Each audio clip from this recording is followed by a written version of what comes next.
Good morning student, class 8 my struggle for an education, शिक्षा के प्रति मेरा संघर्ष, मेरी लड़ाई। कल हमने आपको पार्ट 1 एक्सप्लेन किया था। आज हम पार्ट 2 को एक्सप्लेन करेंगे। पेज नंबर 128, 128 पेज नंबर पर देखिए।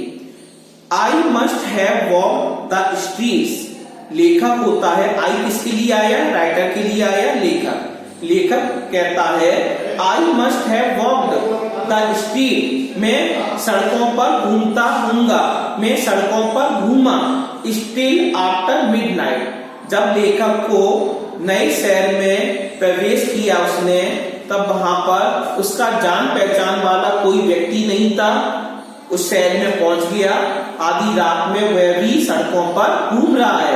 एट लास्ट, अंत में, आई बिकेम सो एग्जॉस्टेड, इसका मतलब मैं पूर्ण रूप से थक गया था। लेखक कहता है जब मैं उस सिटी में पहुंचा तो मैं पूर्ण रूप से थका हुआ था। That I could walk no longer, लेखक कहना चाहता है मैं लंबे समय के लिए टहल भी नहीं सकता हूँ, मैं आगे टहल भी नहीं सकता हूँ, मैं बहुत ज्यादा थक गया हूँ।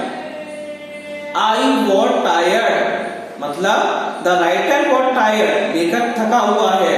आई वॉज हंग्री, इसका मतलब द राइटर वॉज हंग्री, लेखक भूखा है। I was everything but not discouraged, लेखक क्या कहना चाहता है? आई वॉज एवरीथिंग, मेरे पास हर वस्तु है, बट नॉट डिस्करेज, केवल हतोत्साहित नहीं हुआ था। मेरे पास हर वस्तु थी उस समय और मैं हतोत्साहित नहीं हुआ था। जस्ट अबाउट द टाइम, ठीक उसी समय, व्हेन आई रीच्ड, जब मैं पहुंचा था, एक्सट्रीम फिजिकल एक्सहॉशन, मतलब मेरे अंदर शारीरिक थकावट पैदा हो गई थी, मुझे बहुत थकावट लग रही थी। लेखक ये कहना चाहता है आई केम, मैं आया, अपॉन ए पोर्शन, इसका मतलब है आई केम अपॉन, केम अपॉन हमारा इडियम्स होता है, इसका मतलब संयोग से मिल जाना, संयोग से मिल जाना, उसे कहते हैं केम अपॉन। आई केम अपॉन ए पोर्शन, मैं संयोग से मिला, पोर्शन मींस पार्ट, एक भाग पर, ऑफ ए स्ट्रीट, एक गली का ऐसा भाग था, वेयर, जहां पर, द बोर्ड साइड वॉक, जहां पर लकड़ी के तख्तों से बनी पगडंडी वहां पर उस लेखक को मिल गई।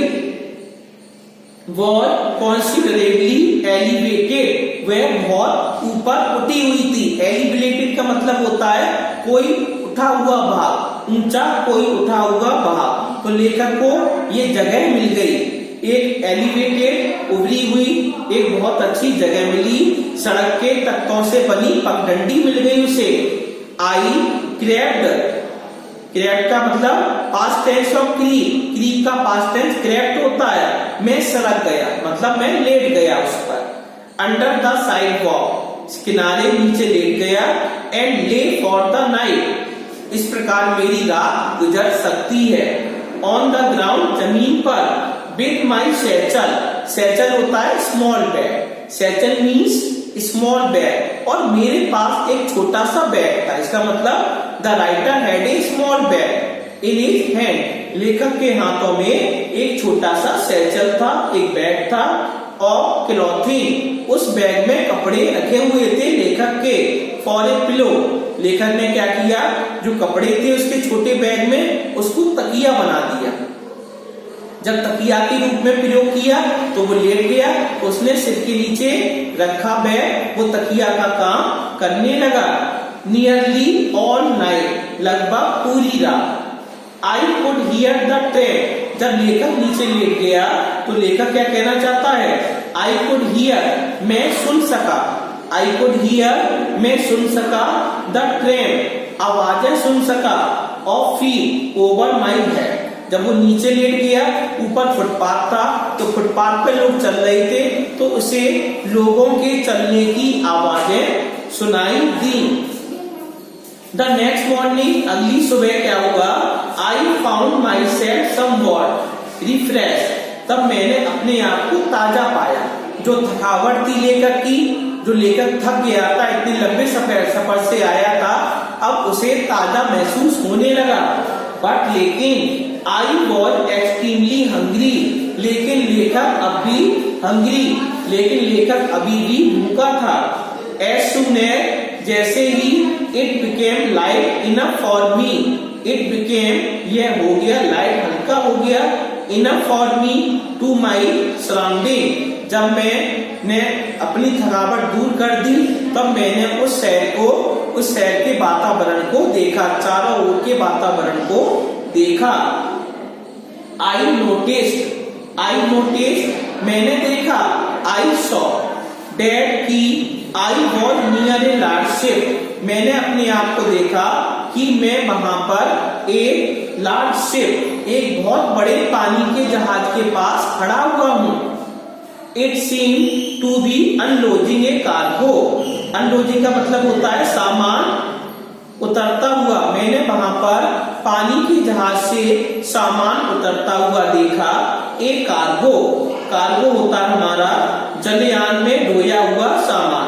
और पिग आयरन मीन्स कच्चा लोहा, उस जहाज पर कच्चा लोहा था, वो लोग उतार रहे थे।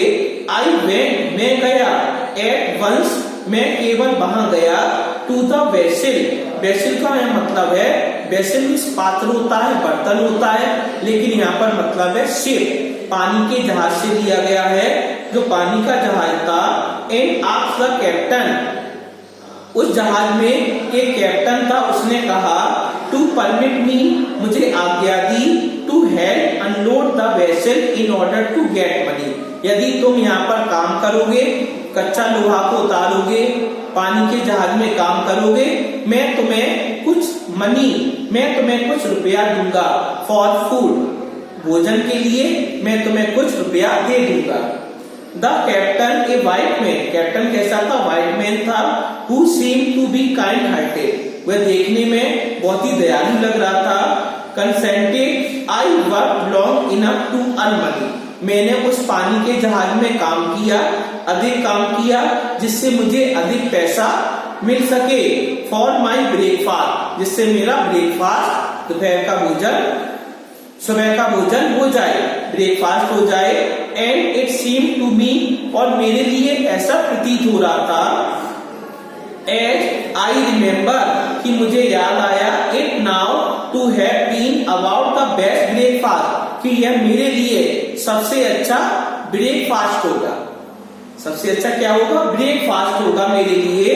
That I have ever eaten, और मैंने ये ब्रेकफास्ट कभी नहीं खाया होगा। ब्रेकफास्ट मीन्स होता है the first meal of the day, breakfast mean the first meal of the day, दिन का पहला भोजन breakfast. Lunch the second meal of the day, दिन का दूसरा भोजन। Dinner the third meal of the day and the last meal of the day, रात्रि का जो भोजन होता है उसे डिनर कहते हैं, लास्ट मील या third meal. My work please the captain, जो मैंने काम किया था जहाज पर, वह काम अच्छा लगा कैप्टन को। So well that he told me, उसने मुझसे कहा, that I could continue working for a small amount, I could continue, काम जारी रख सकता था, फॉर ए स्मॉल अमाउंट, छोटी ही मात्रा में पर डे, प्रतिदिन मैं यहाँ पर काम करता रहूंगा। This I was very glad to do, मुझे काम करने में प्रसन्नता होती है, खुशी होती है। I continue working on this vessel, मैं इस वेसल मीन्स वेसल पानी के जहाज में काम करता रहूंगा। For a number of days, कई दिनों तक मैं पानी के जहाज में काम करता रहूंगा। आफ्टर बाइंग फूड, भोजन खरीदने पर, विद माई स्मॉल वेजेज, जो हमारी मजदूरी होगी, there was not much left to pay my way to Hampton, जो जहां पर मैं हैम्पटन की ओर जाना चाहता हूँ वहां पर मैं जा सकता हूँ। In order to economize in every possible way, in order to economize, कम खर्च करना, इकोनोमाइज में होता है कम खर्च करना, मैं रुपए को कम खर्च करूंगा। इन एवरी पॉसिबल वे, हर संभव तरीके से, इन एवरी पॉसिबल वे, हर संभव तरीके से मैं रुपयों को बचाऊंगा। I continued to sleep under the sidewalk. लेखक ये कहना चाहता है चाहे मैं साइड वॉक पर सोना क्यों नहीं पसंद करूं, लेकिन मैं रुपयों को बचाऊंगा और नए शहर में पहुंचूंगा। When I had saved enough money, अब लेखक क्या कहना चाहता है? लेखक यह कहना चाहता है When I had saved enough money, अब मैंने अधिक रुपया बचा लिया है। Which to reach Hampton, अब मैं हैम्पटन पहुंच जाऊंगा। I thank the captain, मैंने उस पानी के जहाज कैप्टन को धन्यवाद दिया। Of the vessel for this kindness, उस दयालुता के साथ। And started again, और मैंने अपनी यात्रा शुरू कर दी। Without any unusual, बिना असाधारण तरीके से। Occurrence, बिना घटना के। I reached Hampton, मैं हैम्पटन पहुंच गया। क्योंकि लेखक ने संघर्ष किया, बहुत ही लड़ाई की, तब वो हैम्पटन पहुंच चुका था। इस प्रकार हमारा पार्ट सेकंड फिनिश हो गया है।